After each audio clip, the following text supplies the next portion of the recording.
Maple chestnut.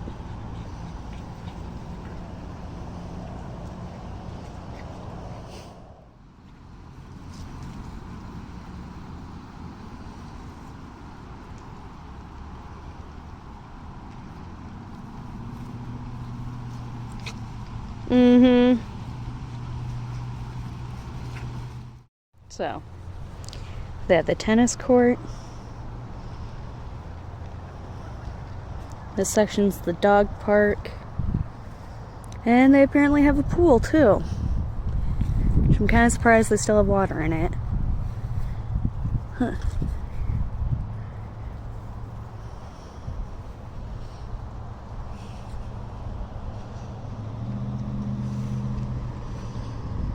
Not that bad.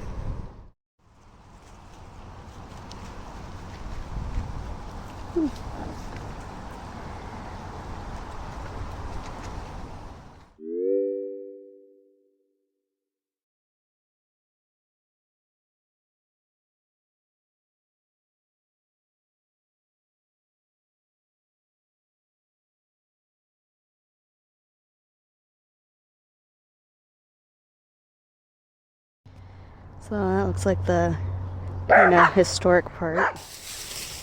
And then looks like that's the Sycamore Shoals trail. Apparently the dogs helped me take this way though.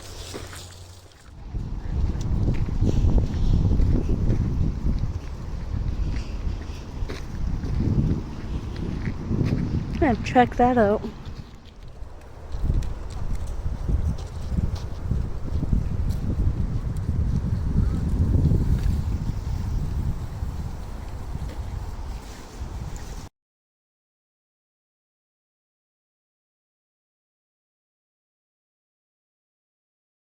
Okay, that is some nice looking water.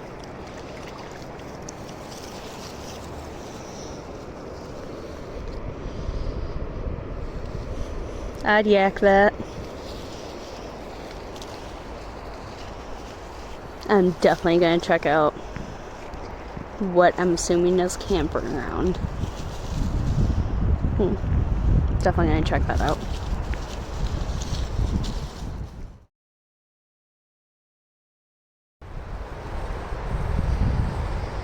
So we are getting to the end of one of the trails here. But they probably only have a few miles worth of trail here, but it's pretty. It's nice for a little day thing. Great place to walk your dogs. You know, they do have dog bags that you can just grab, so that is pretty cool. I mean, it's convenient. I've only been able to check out a few state parks while I've been in Tennessee so far, and this is like the second one. Sorry, dog got stuck. So, pretty much what I like about this one, besides that there's a dog park, I like that they label some of the trees so you can learn about tree identification. And since this is a historic state park, you do of course get to learn about history. It looks like they have a visitor center here, which I'm not gonna go into. I have the dogs and I'm not here to be inside a building. I'm here to be outside. But yeah, like you get to learn a thing or two. Yeah. And I love how clear the water is here. It's just nice.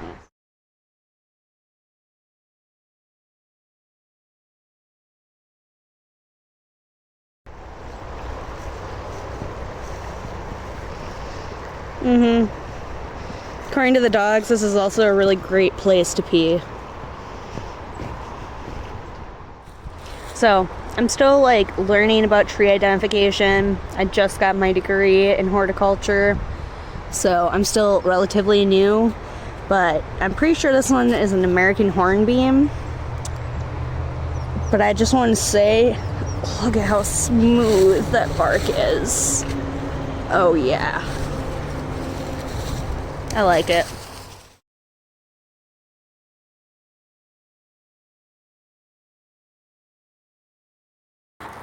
So I might not be a tree expert yet, but those things that we've grown up calling helicopters, those are called samaras.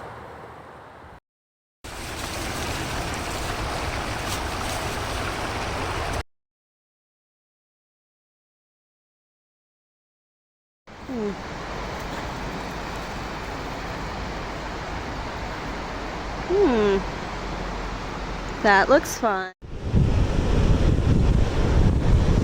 I don't think you guys know how much I appreciate how clear the water is down here.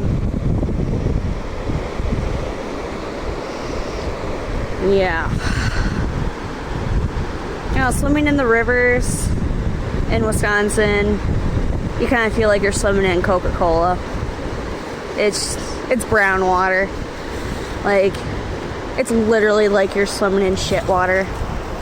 But this stuff, it actually looks like water.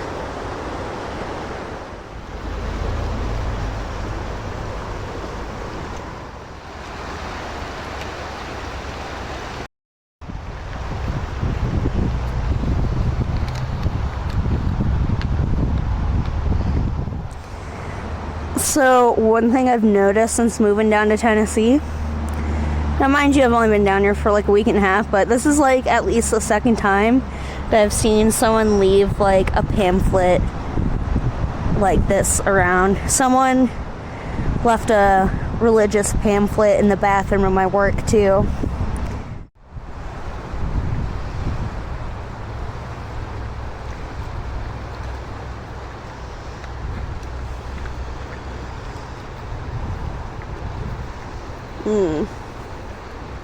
It's so pretty down here. So I guess this is like the end. So you just turn around. I think we're pretty much just like by some houses and stuff. It's not like a state park that you usually have to drive like a good maybe half mile to a mile to get into. It's literally just like right off of one of the roads. So it's not like it's really hidden or anything. Really easy park to get to. And honestly, like, not that bad when it comes to trails. It's at least more than like what I would get in a park like this in Wisconsin. Like, those kinds of parks, I would get maybe a mile of trail.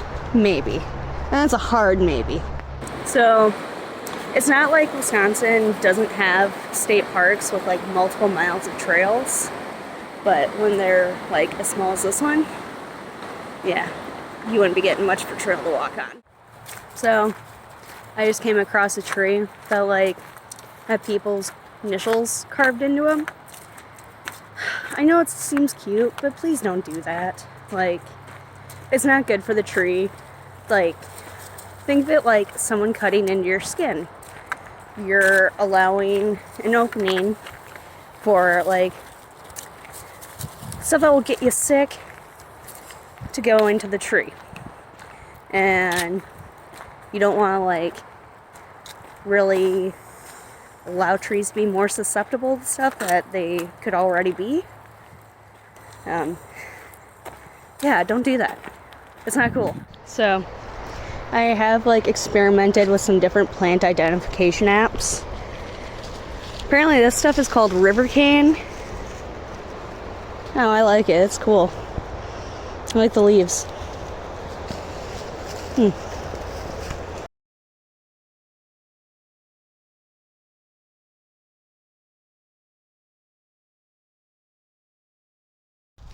Now that I'm off the trail, I actually get to explore the part that's, I guess you could say, the historic part. That's not just signs, because they actually have like a little fort type of Revolutionary War type things. I don't know if any of you had to do pioneer villages as a kid. I know I did. It's basically like that. Looks like they have a little concert spot. I'm guessing they do reenactments here. I'm just gonna shot in the dark. Now, This fence is kind of giving me flashbacks to, I don't know if any of you have seen, I think it was the second Ginger Snaps movie. Yeah, it's kind of what it's making me think of.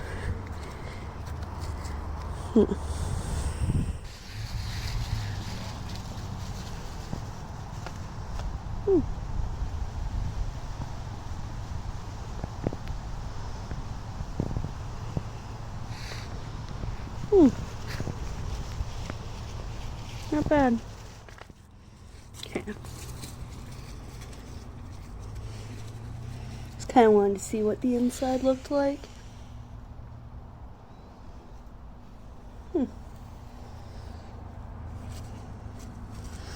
Now my question is, I wonder if these are ever open for people to explore. I'd imagine they probably don't let people, like, go in them, unless it's, like, you know, an employee. But hey, I've been to places like this when I was a kid, and we were able to look, like, inside the buildings, and actually go inside, so.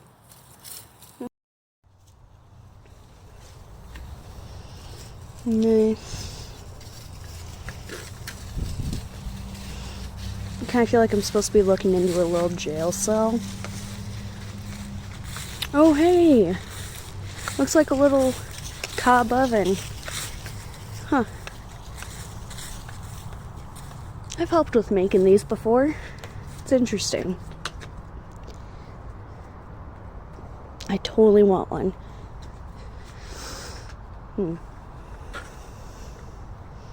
So yeah.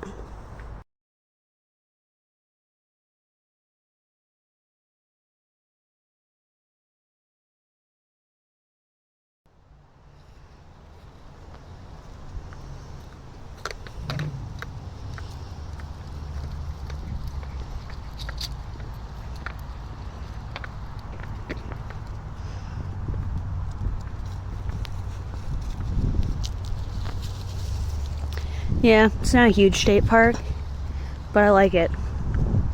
It's like you get a little bit of a variety of things. Like I said, you can learn a little bit about history here.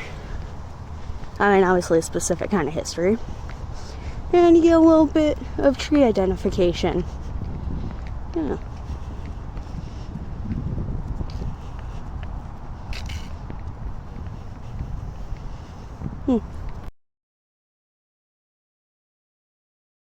I will say though, like, even though it's kind of cool to learn about like those little parts of history, well, okay, I really shouldn't say little, they're big parts of history, but like, for example, with Cherokee and stuff, like,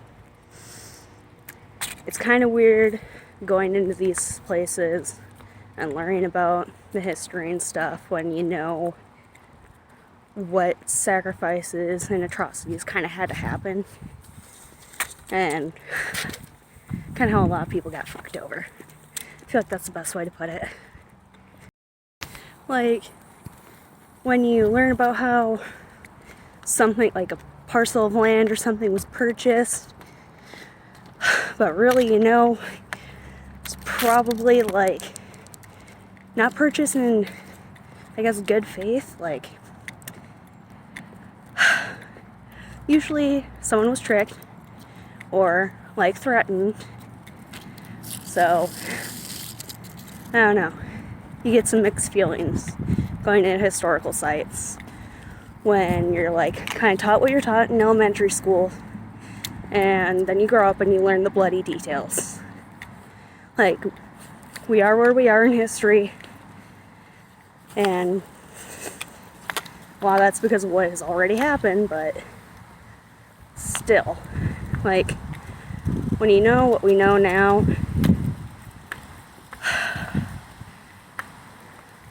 I don't know, you can't change the past, but you wonder what you can do to kind of write the future and kind of make up for those mistakes that have happened in the past.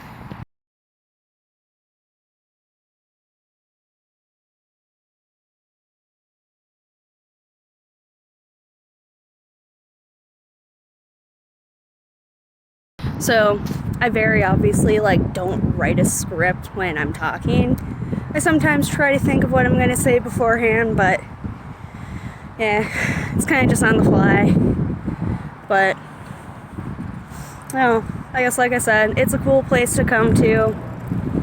But when you kind of grow up knowing what you know now, how like way back in the day, what you learned about history was really sugar coated and a lot of stuff was left out.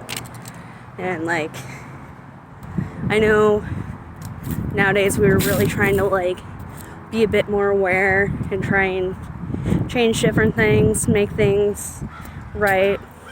But how much of that can you really make right? But I don't know, like in school you hear about like, oh yeah, it was like, for example, this year you learn, or at least the sign says that like the land was purchased and stuff. It makes it sound like it was a pretty fair deal, but it makes you wonder like how much of a fair deal it actually was. Because chances are it was probably something else that was sugar-coated too. But I'm also not a historian. I'm just someone that kind of likes to question stuff, I guess. But, yeah, I like to explore. I like to question.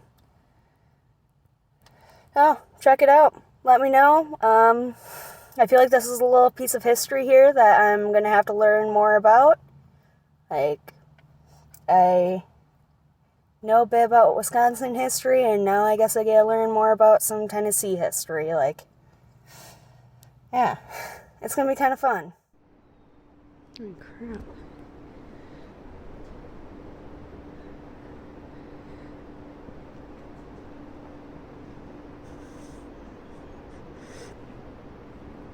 A little art gallery. Okay.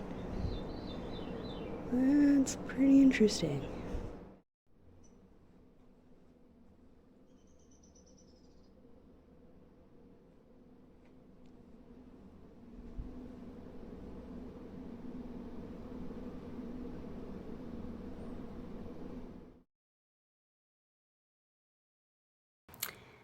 So I'm at my friend's house now. I did stop in the visitor center. I just had to use the bathroom, but then I saw all the displays that they had, so couldn't help myself. I had the dogs in the car, so it's pretty, and like they have a gift shop in there, and it looks like there's an art gallery as well. I didn't really check out those much, but I did like look at the little kind of, I guess you could say, museum that they almost had going on.